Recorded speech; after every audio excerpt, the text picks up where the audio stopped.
नमस्कार, मैं अजय साहू और आप देखना शुरू कर चुके हैं शोरगुल टाइम्स। कहानी सीक्रेट अमीरजादा के इस एपिसोड में आहान क्लब ऑफ एमए के सभी फाइटर को हरा देता है, जिससे इस फाइट में किंग कांग क्लब की जीत हो जाती है। दरअसल आहान को इस जीत हार से कोई मतलब नहीं था। उसे तो 3 साल पहले हुए हमले के लिए बदला लेना था। जब उसे पता चला था कि इस मैच में अक्षय अपने फाइटर के साथ आने वाला है, तो आहान ने यह ठान लिया था कि अक्षय से बदला लेने का यह अच्छा मौका है। आहान अक्षय से मिलकर 3 साल पहले हुए हादसे के बारे में याद दिलाता है, पर अक्षय को कुछ समझ नहीं आ रहा था। इससे आहान को गुस्सा आ गया था और वो अक्षय से फाइट कर अपना हिसाब बराबर करना चाहता था। इस एपिसोड की शुरुआत कुछ इस तरह से होती है। चलिए अब जानते हैं इस एपिसोड में आगे और क्या कुछ नया होता है। जैसे जैसे आहान अक्षय की तरफ बढ़ रहा था, अक्षय की दिल की धड़कन तेज होती जा रही थी। एक एक कदम के साथ अक्षय की धड़कन की रफ्तार बढ़ते जा रही थी। जब आहान बिल्कुल अक्षय के सामने पहुंचा तो अक्षय बुरी तरह से कांप रहा था। उसके सामने आते ही आहान ने उसे जोर से घुटने से मारा और अक्षय वहीं घुटने टेक कर बैठ गया। सबने एक लंबी सांस ली। प्रिया ने अपने हाथ से अपनी आंखें बंद कर ली थी। कुछ के हाथ उनके मुंह पर थे तो कुछ की आंखें खुली की खुली रह गई थी। मार्शल आर्ट 2 के लेवल 1 पर पहुंच चुका अक्षय इस वक्त आहान के सामने घुटने टेक कर बैठा था। इस बात की तो किसी को भी उम्मीद नहीं थी। पापा, ये क्या हो रहा है? प्रिया ने पूछा। पता नहीं, मुझे तो ये नहीं समझ आ रहा कि ये लड़का कौन है और इसकी अक्षय से क्या दुश्मनी है। दिलीप ने अपनी उलझन प्रिया को बताई। I hope Akshay uncle fight back कर सके। प्रिया की आवाज में तरस थी। अक्षय गुस्से से तिलमिला रहा था। उसे हारना मंजूर था, पर इस तरह बेइज्जत होना नहीं। मैं मार्शल आर्ट के स्टेज 2 पर हूं। मुझे इस तरह कोई नहीं हरा सकता। अक्षय ने अपने दांत पीसते हुए कहा। इसके बाद उसने खड़े होने की कोशिश की। वो घुटने के सहारे बैठकर तो बिल्कुल नहीं हार सकता था। क्या हुआ, उठने की कोशिश कर रहे हो? आहान ने पूछा। मेरे भाइयों के साथ याद है तुमने क्या किया था? 3 साल पहले हुए हमले में आहान को जिन लोगों ने बचाया था, उनसे लड़ते वक्त अक्षय बहुत बेरहम था। उसने हर किसी को बहुत बुरी तरह से घायल किया था। कुछ लोगों की तो जान तक चली गई थी। आहान इतने सालों में वो दिन कभी नहीं भूला था। वो 3 साल से गिल परिवार के साथ रह रहा था और अपना सारा गुस्सा अक्षय और उसके साथियों के लिए बचाना चाहता था। गिल परिवार के साथ रहते हुए भी वो अपने साथियों की मौत नहीं भुला पाया था। पर इस बार जब वो मनाली आया था और उसने सुनील के मुंह से क्लब ऑफ एमए और अक्षय का नाम सुना, तो वो खुद को रोक नहीं पाया। उसने ठान लिया था कि अब वो अपने भाइयों की मौत का बदला लेगा। अब उससे बर्दाश्त नहीं हो रहा था। उसने 3 साल से इस दिन का बेसब्री से इंतजार कर रहा था।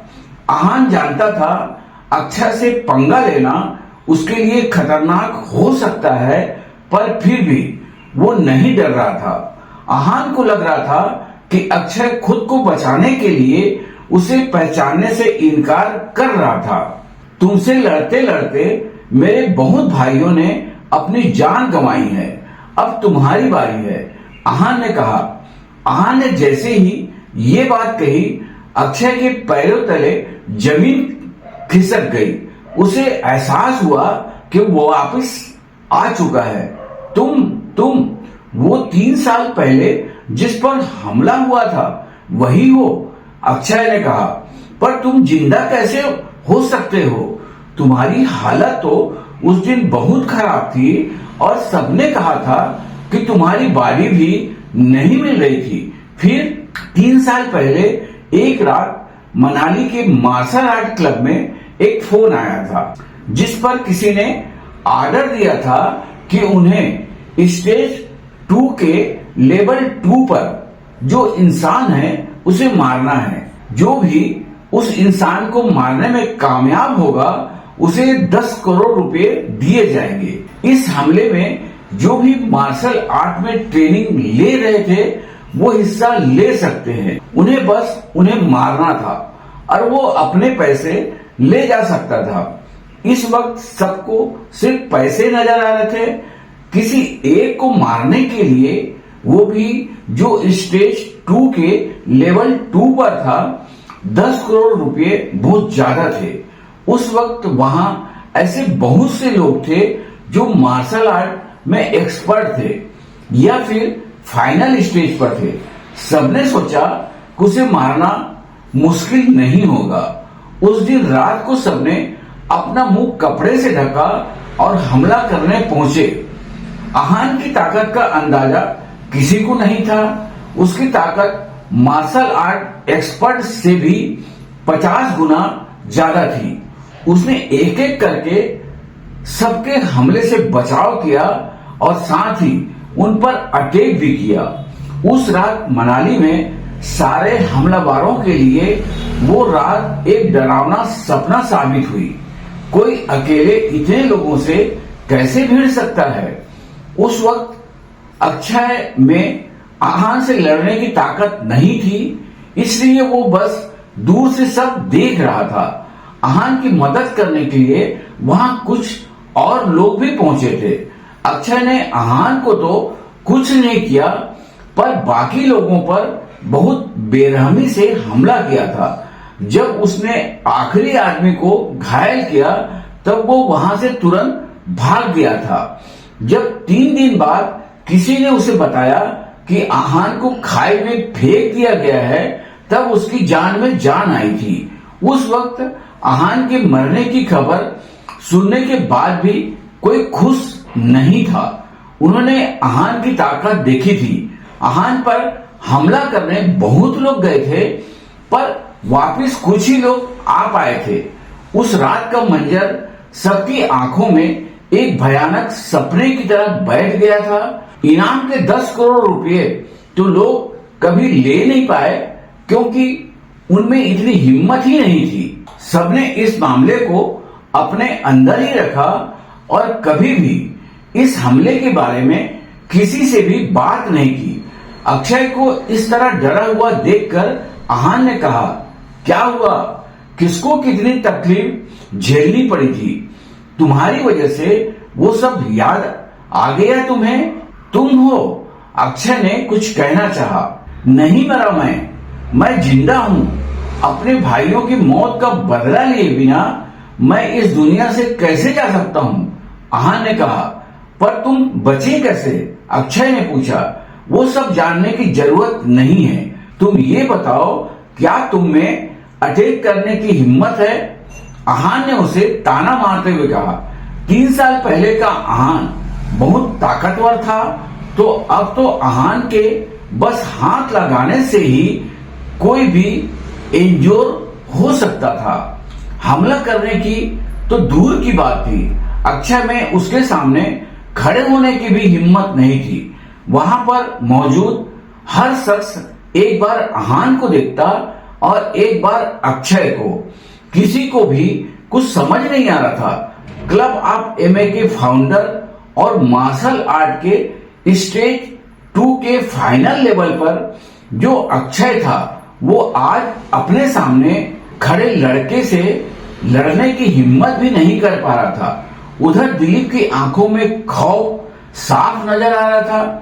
वो बार बार अपने माथे का पसीना पोंछ रहा था। उसने पहले सिर्फ एक ही ऐसे इंसान को देखा था, पर आज वो भी होता तो आहान के वार से नहीं बच सकता था।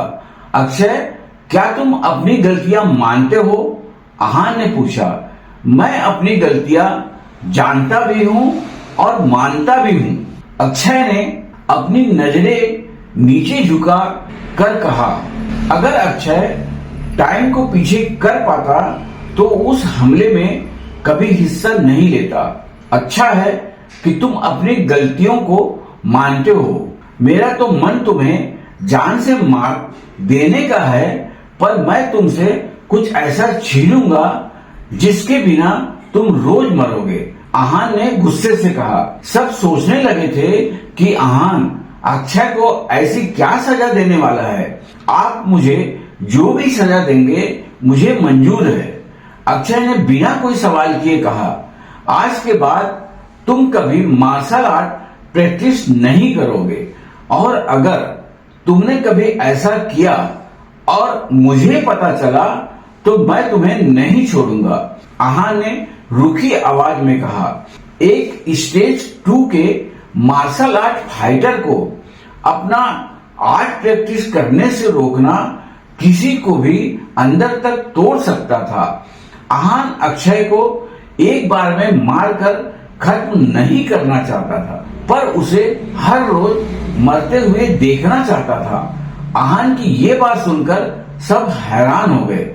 अक्षय के लिए मार्शल आर्ट ही सब कुछ था। अक्षय ने कुछ नहीं कहा और बस अपनी नजरें झुकाए बैठा रहा। उसकी आंखों से आंसू बहने लगे थे। अपने गुरु को ऐसी हालत में देखकर अक्षय के बहुत सारे स्टूडेंट्स को गुस्सा आ रहा था। बहुत सारे लोग ऐसे थे जो अक्षय से 10 सालों से ट्रेनिंग ले रहे थे। उनके लिए अक्षय पिता समान था, पर आज आहान ने उनके गुरु को छीन लिया था।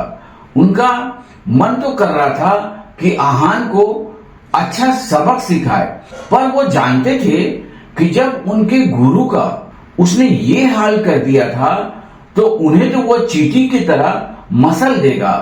मैं आज के बाद कभी मार्शल आर्ट प्रैक्टिस नहीं करूंगा। अगर ऐसा हुआ तो आहान रायजादा कोई भी सजा दे सकते हैं, मैं उसे मंजूर करूंगा। ये अक्षय के आखिरी शब्द थे। इसके बाद अक्षय ने कुछ नहीं बोला और वहीं बैठा रहा। उस हमले का मास्टरमाइंड कोई और था। अक्षय तो बस एक जरिया था, इसलिए उसने उसे मारा नहीं और छोड़ दिया। आहान जानना चाहता था कि 10 करोड़ देने की बात किसने की थी। उसे ये तो पता था कि वो रायजादा परिवार से ही कोई है, और वो आहान के पिता आदित्य रायजादा नहीं है। ये काम किसी और का है।